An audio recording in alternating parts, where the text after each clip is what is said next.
Captain Tae-ho Kim sat in the diplomatic lounge of Centauri Prime's orbital station, watching the emergency session through the clear walls. Inside the main chamber, representatives from dozens of worlds argued loudly. Their voices mixed into a noise that sounded like fear and anger combined. Tae-ho had been Earth's diplomatic representative for 8 years. He was good at his job. People trusted him. He could make deals and solve problems without fighting. That was what humans were known for across the galaxy. They were the ones who wrote contracts, managed trade routes, and kept records. Nobody expected much else from them. The hegemony was changing everything. 3 months ago, nobody had heard of them. Now they controlled 12 star systems and were moving toward the Federation's core worlds. Every military force that faced them was destroyed completely. Their weapons were better. Their ships were faster. Their soldiers seemed unstoppable. Another world has fallen, announced Ambassador Veltar from Rigel. His blue skin had turned, pale with worry. The Kepler system lasted only 6 hours against their fleet. The chamber fell quiet. 6 hours. The Federation's third largest naval base had held for 6 hours. "We need to discuss surrender terms," said the Centaurian delegate. Her voice was steady, but her hands shook as she spoke. "Before they reach the core worlds." Surrender? Admiral Crix from Vega stood up. His species were known as fierce warriors. "The Federation has never surrendered to anyone." "The Federation has never faced anything like this," replied the Centaurian. "Look at the battle reports. They destroyed our fleets without losing a single ship. Their technology is centuries ahead of ours." Tae-ho listened to the arguments. Part of him wanted to speak up. Earth had military forces too. They had ships and soldiers. Maybe they could help. But he knew what would happen if he suggested it. The same thing that always happened when humans offered military assistance. "What about Earth?" asked Ambassador Veltar, as if reading Tae-ho's mind. "Perhaps they have ideas for defense strategies?" Several delegates turned to look at Tae-ho through the glass. He could see some of them trying not to smile. The Rigelian delegate actually laughed out loud. "No offense to Captain Kim," said Admiral Crix, "but humans are not warriors. They are excellent at paperwork and trade negotiations. This situation requires military expertise. Earth's naval force consists of transport ships and patrol boats," added the delegate from Alpha Centauri. "Very good for moving cargo and catching smugglers. Not so useful against a galactic invasion." Tae-ho felt his face grow warm. He pressed the communication button to speak to the chamber. Earth would be happy to provide military consultation services. The laughter was louder this time. Even Ambassador Veltar, who was usually polite, couldn't hide his amusement. "Thank you, Captain Kim," said the Centaurian delegate kindly. "But I think we need more than consultation at this point. Perhaps Earth could help by preparing surrender documents. Your people are very good with legal language." More laughter. Tae-ho turned off the communication link and sat back in his chair. This was always how it went. Humans were useful for boring work. Important work, yes, but not the kind that got respect. Not the kind that saved worlds. His personal communicator buzzed.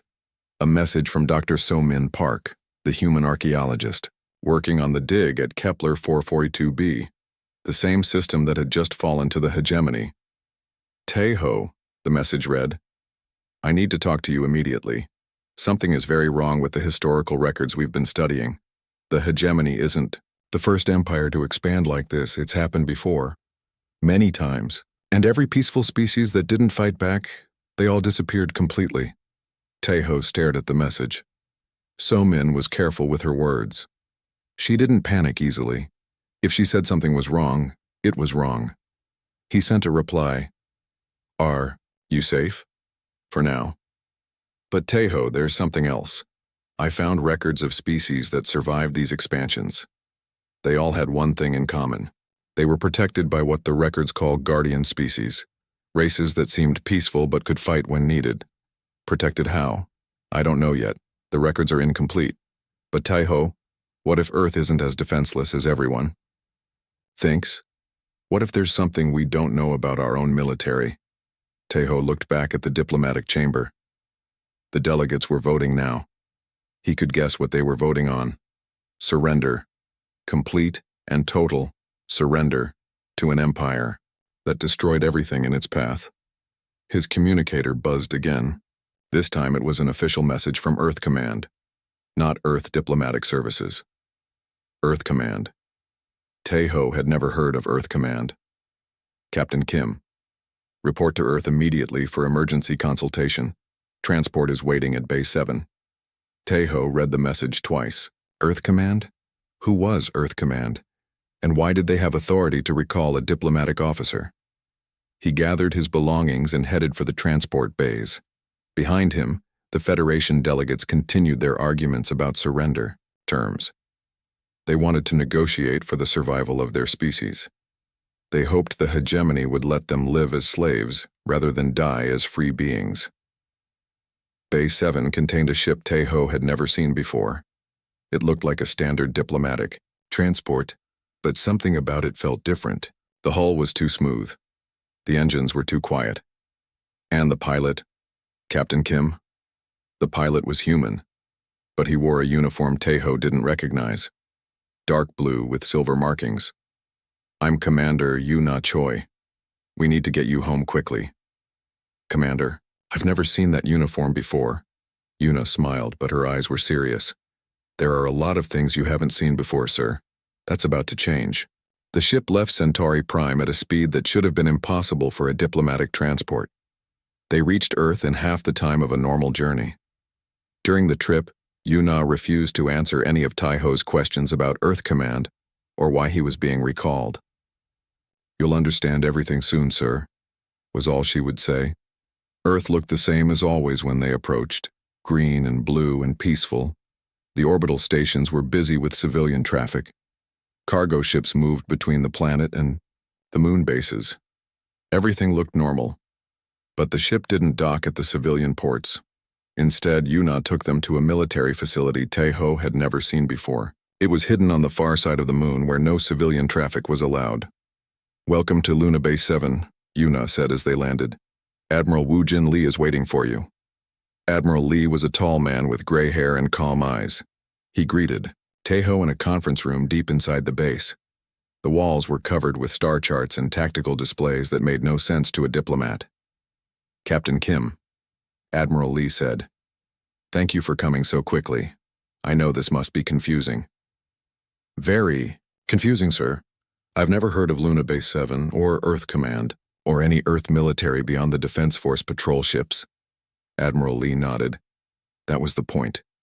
For 150 years, Earth has maintained the appearance of being a peaceful, defenseless world. We encouraged this belief. We found it useful. Useful for what? Preparation. Admiral Lee touched a control panel. The star charts on the walls changed to show hegemony territory. We knew this day would come eventually. Maybe not the hegemony specifically, but something like them. A hostile empire with superior technology and the will to use it. Taeho stared at the maps. Red areas showed hegemony-controlled space. It was spreading toward the Federation core. Worlds like a disease, the Federation Council voted to surrender, Taeho said quietly. We know. We monitored the session. Then you know it's over. The hegemony has won. Admiral Lee smiled. It was not a pleasant smile. Captain Kim, the war hasn't started yet. What do you mean? I mean the Federation military forces were never meant to win against something like the hegemony. They were meant to gather intelligence, to study the enemy, to learn their capabilities and weaknesses. You're saying we let them win? I'm saying we let them show us what they could do. Now we know. Admiral Lee pressed another button. The displays changed again. This time they showed Earth and the surrounding systems. But these maps were different from any Taeho had ever seen. They showed installations he didn't recognize, bases that weren't supposed to exist, fleets of ships in locations where there should have been empty space. Captain Kim, Admiral Lee said, Earth is not defenseless. We never were. For 150 years we have been preparing for exactly this situation. Building, planning, training. Training for what? For war. Real war. Not the limited conflicts the Federation has dealt with before. War against an enemy that wants to destroy or enslave every peaceful species in the galaxy. Tejo looked at the maps again. The numbers didn't make sense. Earth showed more military installations than some entire star systems. How is this possible? Where did all of this come from? From being careful, from assuming that someday someone would try to hurt us or our friends, from deciding that when that day came we would be ready. Admiral Lee stood up and walked to one of the displays. Every human diplomat, trader, and tourist in Federation space has been gathering intelligence for us. Every trade route, every defensive position, every technological capability. We know more about Federation military assets than the Federation does. You're saying I've been a spy this whole time?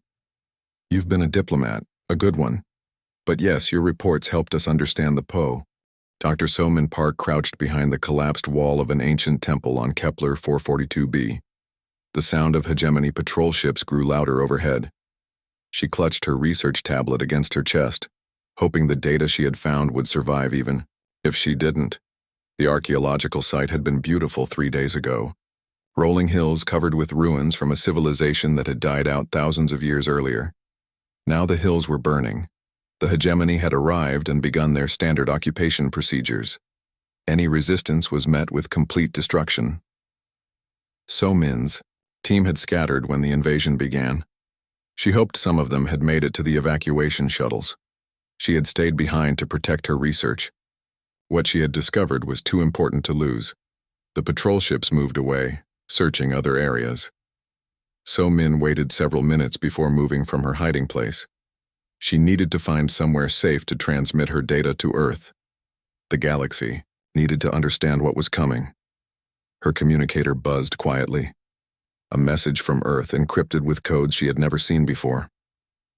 Dr. Park, this is General Hyun-Woo Nam, Earth Military Command. Your research is vital to our operations. Extraction team is en route to your location. Stay hidden until they arrive. So-Min stared at the message. Earth Military Command? She had never heard of any such organization. And how did they know her location? She hadn't transmitted her position to anyone. Before she could reply, she heard footsteps approaching through the ruins. Human footsteps. She pressed herself against the wall and waited. Dr. Park? The voice was human, speaking Korean. We're here to take you home. So-Min peered around the wall. 3 humans in military gear she didn't recognize approached her position. Their uniforms were dark and seemed to bend light around them. Their weapons looked more advanced than anything she had seen in Federation arsenals. Who are you? She whispered. Extraction Team 7, replied the leader. We've been monitoring your research for the past 6 months. Command wants to debrief you personally. Monitoring my research? How? We'll explain everything once we're safe. Right now we need to move. Hegemony forces are conducting a sweep of this area in 20 minutes. So-Min gathered her equipment and followed the soldiers through the ruins. They moved with practiced efficiency, avoiding open areas and staying in the shadows. Their leader constantly checked a device that seemed to track enemy movement in real time. They reached a clearing where a ship waited. It was unlike any human vessel So-Min had ever seen. Sleek and predatory, it seemed to absorb light rather than reflect it. How did you get past the hegemony blockade? So-Min asked as they boarded. We didn't, replied the pilot. We've been here the whole time. The ship lifted off without making any sound so Min could hear. Through the viewports, she watched hegemony patrol ships pass within a few hundred meters without detecting them. Our cloaking technology is somewhat advanced, explained the team leader. The hegemony can't see us unless we want them to. Cloaking technology? Earth doesn't have cloaking technology. Earth has a lot of things that aren't in the public records.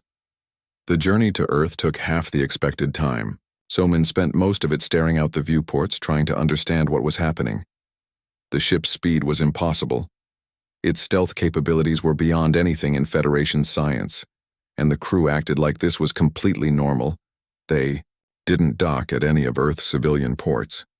Instead, the ship descended directly to the planet's surface, landing at a facility built into the side of a mountain. So-Min recognized the location. It was supposed to be a nature preserve.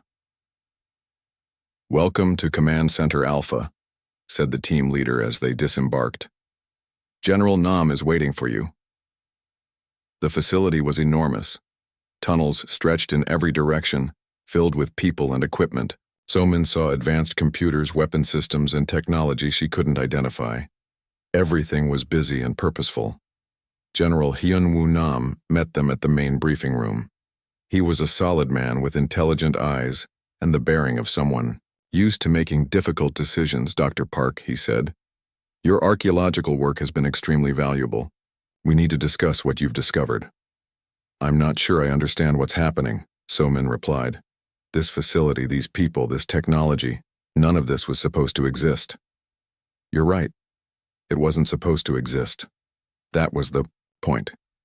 General Nam gestured for her to sit at a large table. The walls were covered with displays showing military deployments, battle analyses, and strategic assessments.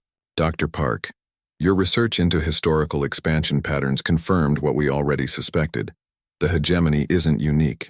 Aggressive empires have been conquering peaceful species for thousands of years. That's what I found. Every few centuries, a militaristic civilization emerges and expands rapidly. They destroy or enslave everyone in their path. And some species survive these expansions? Yes, but only those protected by guardian civilizations. Species that seemed peaceful but could fight when necessary." General Nam nodded. "We've been preparing to be one of those guardian species for over a century. Ever since we joined the Federation, we've been building the capability to defend not just ourselves but every peaceful world in our region of space." Somin looked around the briefing room. Maps showed defensive positions throughout Federation territory. Most were marked with Earth symbols. "How is this possible? Where did the resources come from?" "From being patient and careful. Every civilian facility on Earth has a secondary purpose. Our agricultural stations produce food, but they also manufacture weapons components. Our research centers study civilian applications, but they also develop military technology. Our nature preserves protect wildlife, but they also hide military installations." Dr. Gina Kang entered the briefing room. Somin recognized her as a plant genetics researcher from one of Earth's agricultural stations. "Dr. Park," Gina said, "I'm glad you're safe. We've been following your work closely." "You're a plant researcher," Somin said, confused. "I am. I'm also the director of Advanced Weapons Research Division 7. My agricultural station has been developing weapons technology for 30 years. Somin felt dizzy. "How many people know about this? On Earth?" "Everyone over 18, General Nam replied. "Every adult human has some role in our defense preparations. Some are soldiers, some are weapons designers, some are intelligence analysts. But everyone contributes. What about humans off-world, the diplomats and traders? They're our intelligence network. They gather information about Federation capabilities, political situations, and potential threats. Captain Kim has been one of our most valuable assets in this regard." Somin thought about all the humans she knew throughout Federation space. Quiet, helpful people who worked in trade, diplomacy, and civilian services. They're all part of this? Not all, but most. "Dr. Park, humanity learned early that the galaxy can be a dangerous place. We decided to prepare for that danger rather than hope it would never come." Colonel Mi-Young-song joined them at the table. She was younger than the general but carried herself with equal authority. "Doctor," she said, "your research helped us understand the historical pattern, but we need to know more about current hegemony capabilities. You were on Kepler 442b when they invaded. What did you observe?" Somin activated her research tablet. "Their ships are fast and heavily armed. Their ground forces use energy weapons I've never seen before, and they have some kind of scanning technology that can detect life signs through rock and metal." "We know about their ships and weapons," Colonel Song replied. "What about their tactics? How do they approach occupation?" "Total destruction of any resistance, followed by complete control of all resources. They don't negotiate or show mercy. Any species that fights back is eliminated." General Nam and Colonel Song exchanged glances. "That matches our analysis," the general said. "The hegemony doesn't just want to conquer. They want to replace every other species with themselves. How can we stop them?" Their technology is so advanced. Their technology is advanced compared to the Federation's standard equipment, General Nam replied. Compared to what we've been developing, it's actually somewhat primitive. A new display activated on the wall. It showed technical specifications for weapons and ships So Min didn't recognize. The performance numbers were incredible. We've had 150 years to study Federation technology and improve on it, General Nam explained. While the Federation focused on peaceful applications, we focused on military ones. The result is a technological advantage the hegemony won't expect. What about numbers? They control dozens of star systems now. Numbers matter, but not as much as preparation and positioning. We've been placing assets throughout Federation space for decades. When the time comes, we'll have weapons and personnel where we need them. So Min studied the displays. The scope of Earth's preparations was staggering. Why wasn't this made public? Why keep it secret? Because secrecy was our greatest advantage, Colonel Song answered. The hegemony studied Federation military capabilities before they attacked. They planned their expansion based on what they thought we could do. They never studied Earth's real capabilities because they didn't know those capabilities existed. They think humans are weak. They think humans are bureaucrats and farmers, General Nam agreed. They're about to learn of the Supreme Commander Zekatar of the Hegemony Third Fleet read Earth's message for the third time. Each reading made him more amused than the last. The humans wanted them to withdraw from conquered territory. The weak, defenseless humans who managed paperwork for the Federation. Send this to High Command, he told his communications officer. They'll want to see how desperate the Federation has become. Around him, the bridge crew of his flagship worked with practiced efficiency. They had conquered 18 star systems in the past 3 months. Their technology was superior to anything the Federation possessed. Their tactics were flawless. Their victory was inevitable. Sir, reported his tactical officer, long-range sensors detect no Earth military buildup in this region. Their closest forces appear to be patrol boats near the Sol system. Of course, the humans have no real military. This message is probably some kind of diplomatic bluff. Zekatar activated the fleet communication system. All ships, prepare for acceleration toward Federation core worlds. We'll demonstrate the futility of resistance by destroying the human homeworld first. The hegemony fleet began moving toward Earth. 47 warships of the most advanced design in known space, each one capable of destroying entire worlds. Together, they represented unstoppable force. 3 light-years away, Captain Dong Hyun Lim watched the hegemony fleet's movement on his tactical display. His ship, the EDS Silent Guardian, hung invisible in space. Its cloaking technology was so advanced that the hegemony sensors couldn't detect it even at close range. Captain, reported Lieutenant Boram Han from the pilot station, enemy fleet is maintaining course toward Earth. Estimated arrival time is 14 hours. Signal Earth Command. Phase 2 is authorized. Yes, sir. Shall I activate the beacon? Not yet. Let them get closer first. Throughout the region, hidden Earth installations received the Phase 2 authorization. Asteroid mining platforms that weren't actually mining asteroids began powering up weapon systems.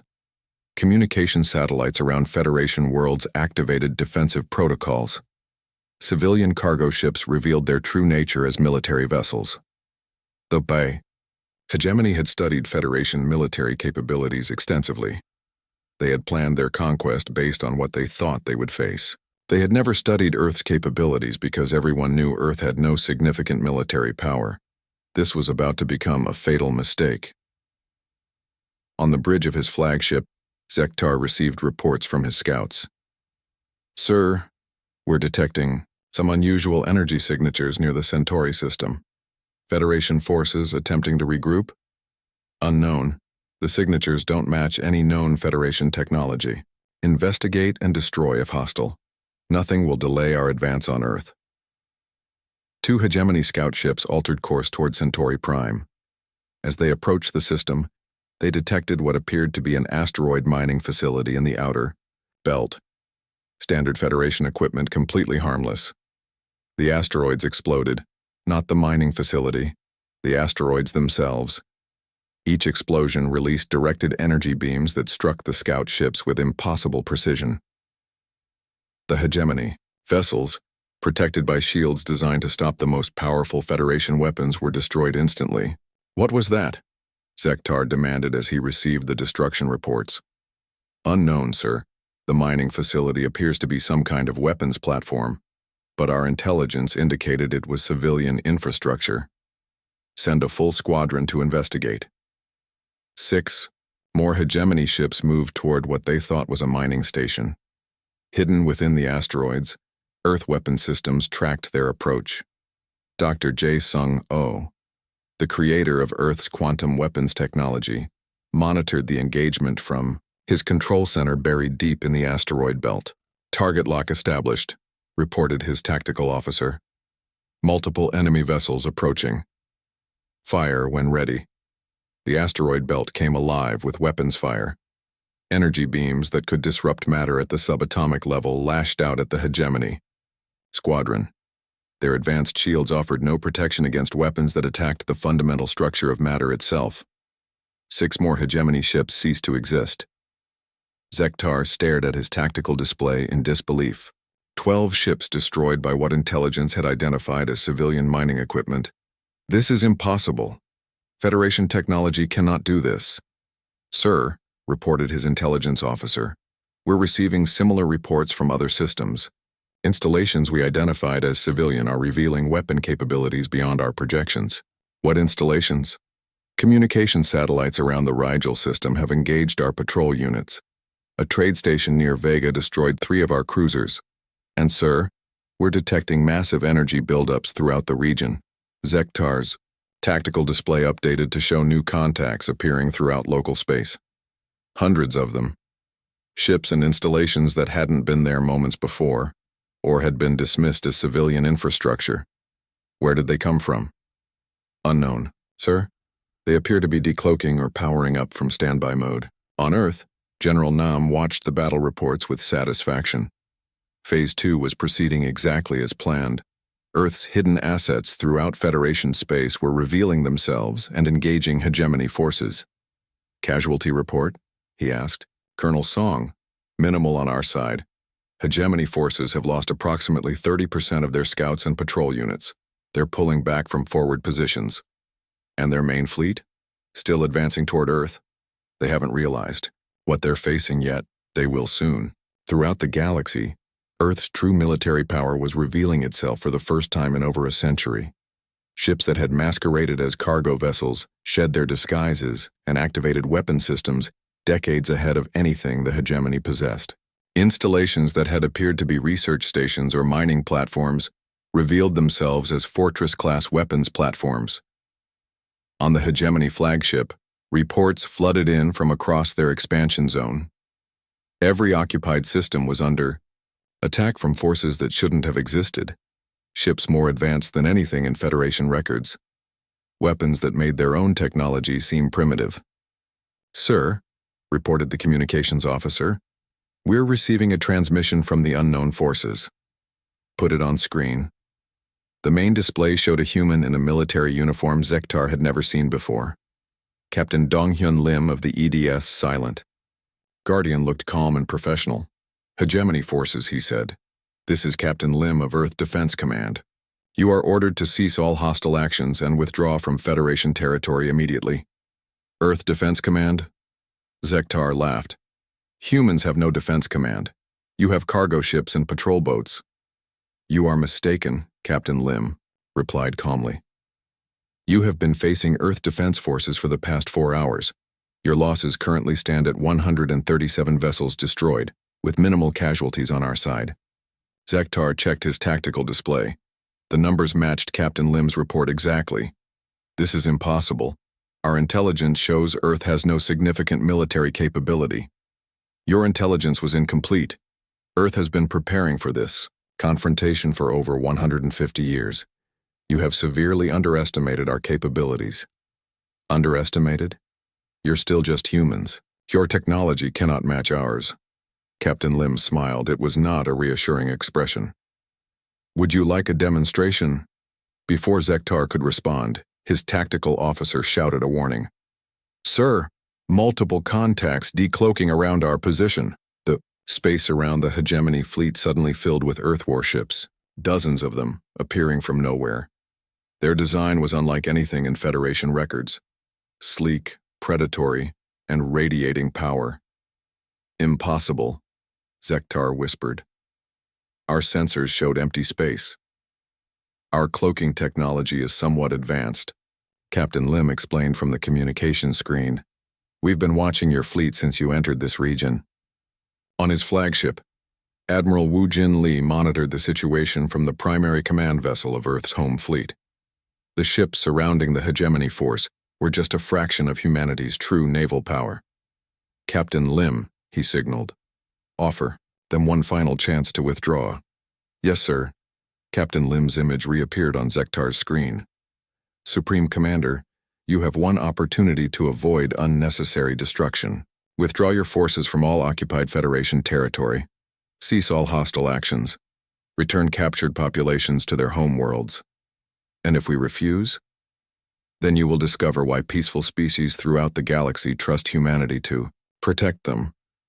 Zektar looked around his bridge at his crew, the finest soldiers of the hegemony, veterans of dozens of conquests. They had never failed to achieve victory. Their technology had never been matched. We do not negotiate with inferior species, he announced. All ships prepare to engage. Show them the power of the hegemony. The 47 ships of Zektar's fleet powered their weapons and raised their shields. They had conquered everything they had ever faced. These humans, regardless of their apparent technological improvements, would fall like all the others. Captain Lim sighed on the communication screen. I was hoping you would choose differently. The screen went dark. What happened next lasted exactly 17 seconds. Earth's quantum weapons systems engaged at the speed of light. Energy beams that could disrupt the fundamental forces holding matter together struck the hegemony shields. The shields, High Commander Vexoth of the hegemony, read Zektar's report for the 5th time. Each reading made the situation seem more impossible. Their third fleet, 47 ships of the most advanced design in known space, had been destroyed in 17 seconds by humans, the galaxy's clerks and farmers. Verify this report, he ordered his intelligence officer. Contact our surviving forces throughout the expansion zone.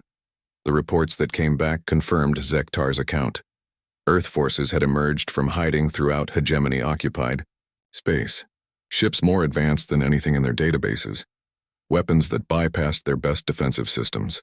A military capability that had remained completely hidden until now. How did our intelligence miss this? Vexoth demanded. Sir, replied Intelligence Director Krelnas. Our analysis was based on all available data. Every source indicated that Earth possessed minimal military capability. Patrol boats, cargo vessels, and civilian infrastructure. Then explain how they destroyed our fleet. The only logical explanation is that Earth has been deliberately concealing their true capabilities for an extended period, possibly since they joined the Federation. Vexoth studied the tactical reports. The scale of Earth's deception was staggering. Not just hiding a few extra ships, but concealing an entire military-industrial complex that spanned multiple star systems. What are our options? We could attempt to negotiate a ceasefire while we reassess the situation. The hegemony does not negotiate with inferior species. With respect, sir, the humans have proven they are not inferior. At least not militarily. Vexoth's anger flared, but he controlled it. Anger would not solve this problem. What about our allies? The Krex Empire, the Vorthon Collective? Both are monitoring the situation closely. If Earth has truly defeated our third fleet, they may reconsider their alliance with us. Before Vexoth could respond, his communications officer announced an incoming transmission. Sir, we're receiving a message from Earth Military Command.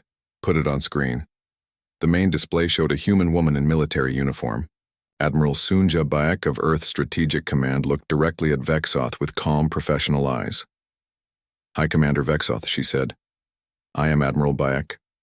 I believe you have received reports about the fate of your third fleet. We have received claims about our forces being attacked by unknown vessels.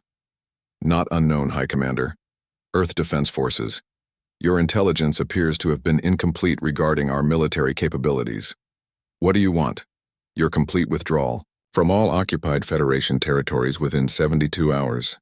All captured populations are to be returned to their homeworlds immediately. Vexoth laughed bitterly. You destroyed one fleet and you think you can dictate terms to the entire hegemony? High Commander, the Third Fleet engagement was a demonstration, a warning. You now have the opportunity to avoid a larger conflict. Larger conflict? We have over 2,000 ships spread across our empire. You cannot possibly match our full military strength. Admiral Bayek's expression didn't change. High Commander, what you faced was approximately 3% of Earth's current military capacity. If you choose to escalate this conflict, you will discover what our full strength looks like. The communication ended. Vexoth stared at the blank screen, processing what he had heard. 3%, if that was true. Sir, reported his tactical officer. Long-range sensors are detecting massive energy buildups throughout the Earth system. Something is happening. On Earth, Phase 3 operations were beginning. In hidden facilities across the planet and throughout the solar system, humanity's true military power was awakening. Weapon systems that had been dormant for decades activated. Ships that had never left dock began launch preparations. Soldiers who had lived as civilians for their entire lives reported to their real assignments. Dr. Hai Jin Moon stood in the command center of Luna Base 12, one of Earth's most classified installations. Around her, technicians prepared systems that had been theoretical until now. Weapons designed to fight not just fleets, but entire civilizations. Status report, she requested. Planetary defense grid is at full readiness, reported her tactical coordinator. All orbital platforms are online. The solar collection array is providing maximum power output. What about the special projects? System killers are charged and ready. Planet crackers are online. The Omega platform is requesting final authorization codes. Dr. Moon nodded. These were weapons humanity hoped they would never need to use. Devices capable of destroying entire star systems. Technology so advanced it bordered on incomprehensible. They had been built because humanity learned early that the galaxy contained threats requiring ultimate responses. Master, Sergeant Kyung-Ho Park led his enhanced soldiers through final equipment checks at Training Facility Omega.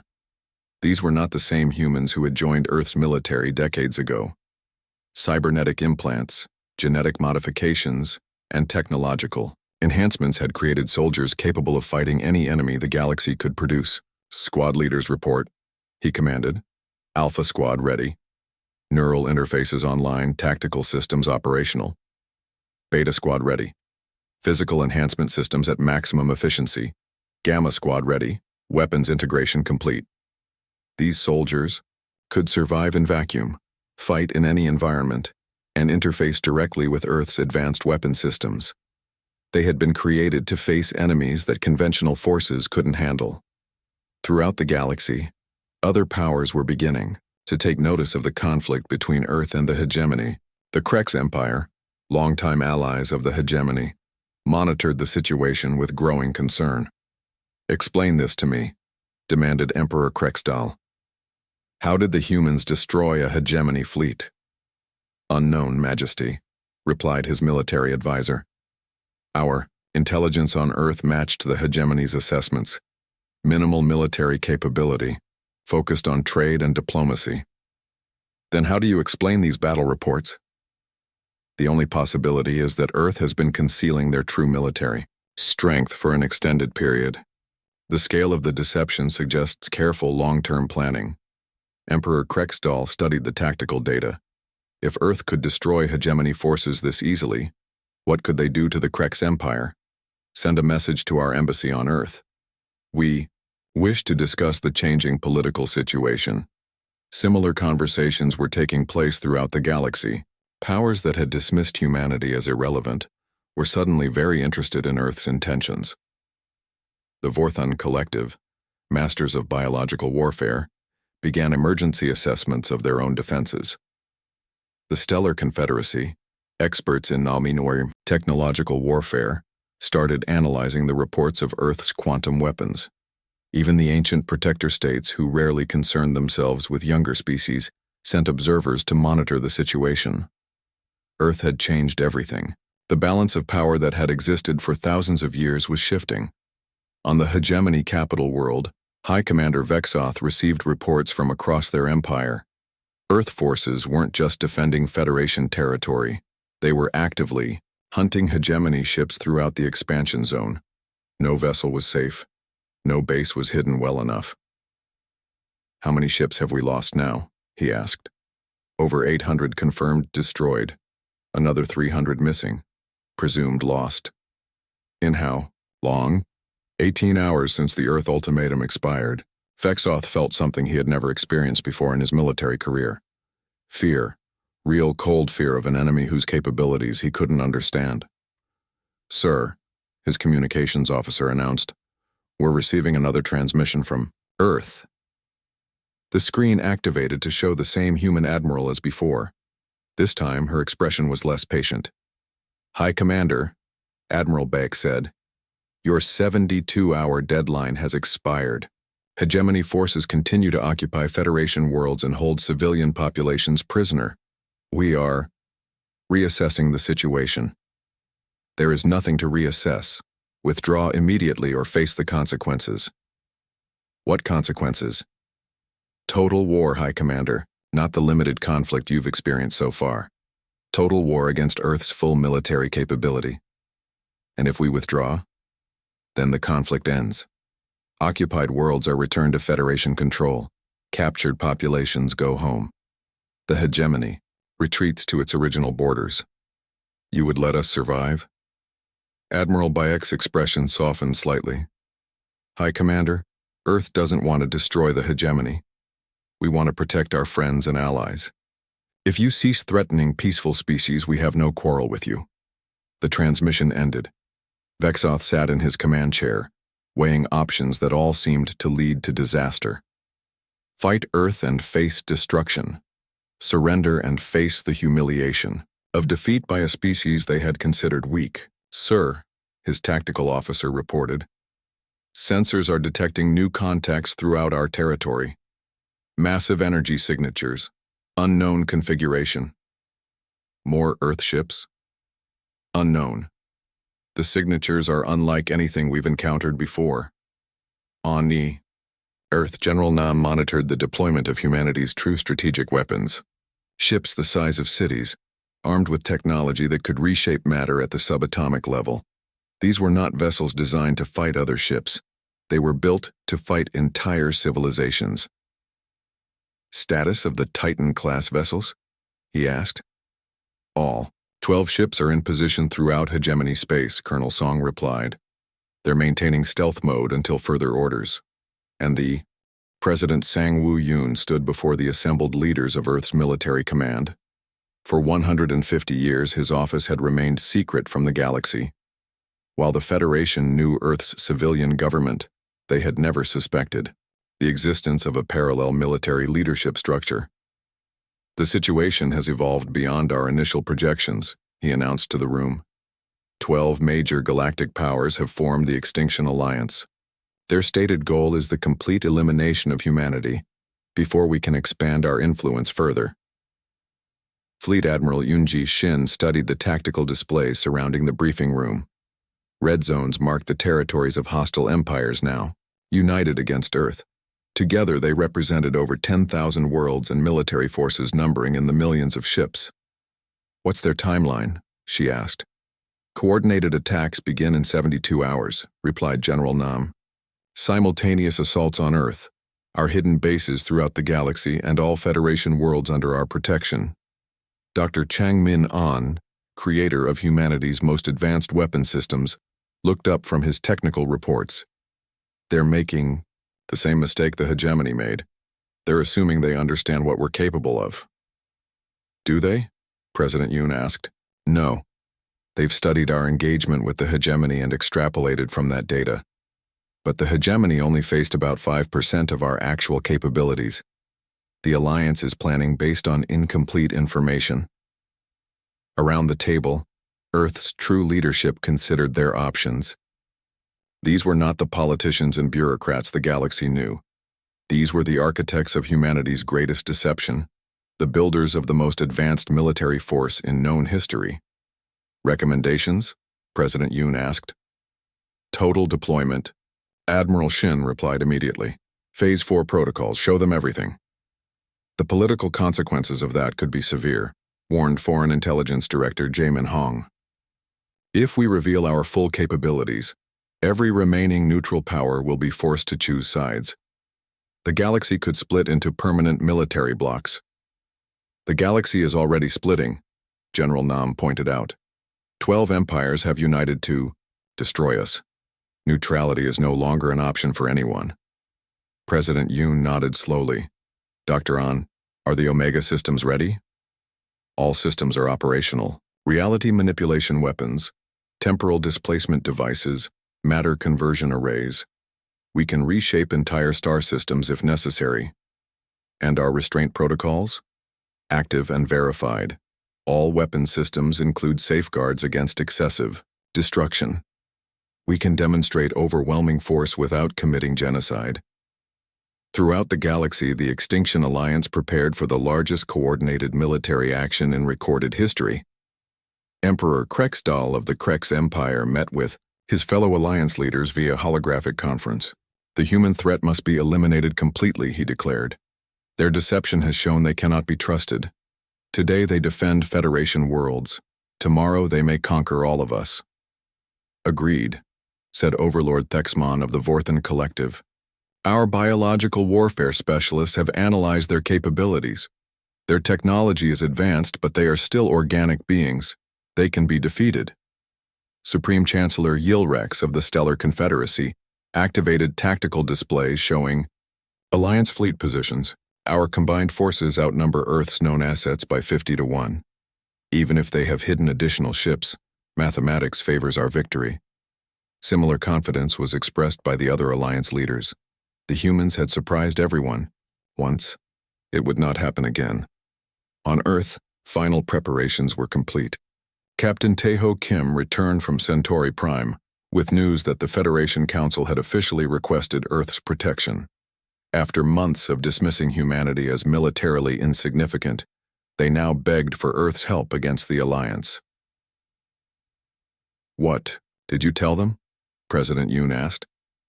That Earth would defend all Federation worlds regardless of official authorization. Same as we've been doing.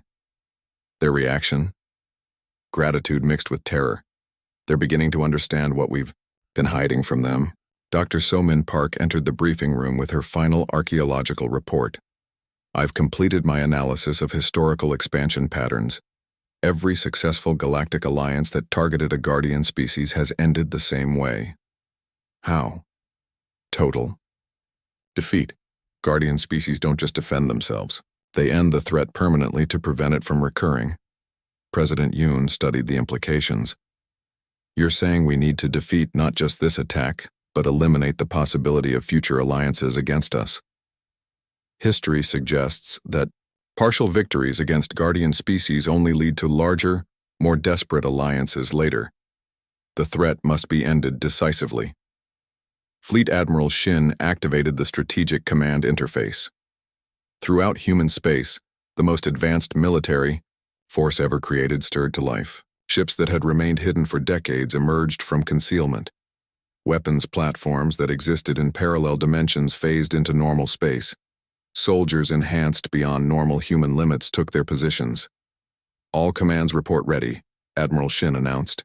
We have over 15,000 vessels in position, including 12 Titan-class reality shapers. Ground forces number 8 million enhanced personnel. Orbital platforms are charging final weapon systems. And our special assets? The Nemesis array is online. We can disable enemy technology across entire star systems simultaneously. The pacification protocol is ready to deploy. We can end hostile behavior without destroying populations. President Yoon made the decision that would reshape galactic politics forever. Activate Phase 4. Full deployment. Show the galaxy what humanity really means by overwhelming force for permanent peace. The Alliance attack began exactly on schedule. From 12 different directions, massive fleets moved toward Earth and Federation worlds. The largest military force in galactic history, united by fear and determination to eliminate humanity before they could threaten anyone else. They expected to face the same level of resistance the hegemony had encountered. Advanced ships and quantum weapons, but nothing their combined forces couldn't overcome through superior numbers. Instead, they found themselves facing technology that seemed to bend the laws of physics. The first Alliance fleets to reach Earth's outer defenses encountered something impossible. Their ships simply stopped working. Engines went dead, weapons powered down, life support systems continued functioning, but everything else ceased to operate. "Report," demanded Emperor Krexdal from his flagship. "Unknown Majesty, all systems are non-functional, but we're detecting no weapons fire, no energy beams, nothing that could cause this effect." Throughout the Alliance fleets, the same phenomenon occurred. Thousands of ships found themselves helpless, drifting in space with no ability to maneuver or fight. On Earth, Dr. Changmin-On monitored the Nemesis array's performance. All enemy vessels within 50 light-years have been neutralized. Their technology is offline, but life support remains functional. "Casualties?" President Yoon asked. "Zero. All enemy personnel remain alive and unharmed." This was the difference between Earth's approach and traditional warfare. Rather than destroying enemies, humanity had learned to simply make them incapable of fighting. But the Alliance had brought more than just ships. They had prepared for humanity's technological advantages by developing new strategies. Phase 2, commanded Supreme Chancellor Yilrex, deploy the bioweapons. The Vorthan Collective released engineered viruses designed to target human biology specifically. Clouds of microscopic death spread through space toward Earth and Federation worlds with human populations. They encountered Earth's biological defense systems. Automated stations throughout human space detected the approaching bioweapons and responded instantly. Counter-viruses, designed to neutralize any possible biological attack, spread to meet the Vorthan weapons. Where they met, both threats simply dissolved harmlessly. "Impossible," whispered Overlord Thexmon as he watched his ultimate weapons become inert. "Those counter-agents were specifically designed to neutralize our bioweapons. They couldn't have created them so quickly." He was right. They couldn't have. Earth had spent decades developing countermeasures to every known form of biological warfare. They had prepared for threats that didn't even exist yet. The Alliance's third attack wave consisted of the ancient protector states, beings of pure energy who rarely involved themselves in physical conflicts. They attempted to attack Earth's computer networks directly, disabling humanity's technology through electronic warfare. They found themselves locked out of systems they couldn't understand. Earth's artificial intelligence networks were so advanced they seemed almost alive. Rather than being disrupted by the electronic attack, they adapted and evolved in real time to counter every intrusion attempt. "Their computers are learning," reported the lead protector. "Every attack we make teaches them to defend against it more effectively." Within hours, Earth's AI systems weren't just defending against the electronic attacks. They were launching counterattacks that penetrated protector networks and shut down their technological infrastructure throughout their territory. President Yoon watched the battle reports with satisfaction. "Status of Alliance forces? Neutralized. Across all theaters," Admiral Shin reported. "We've disabled approximately 8,700 enemy ships without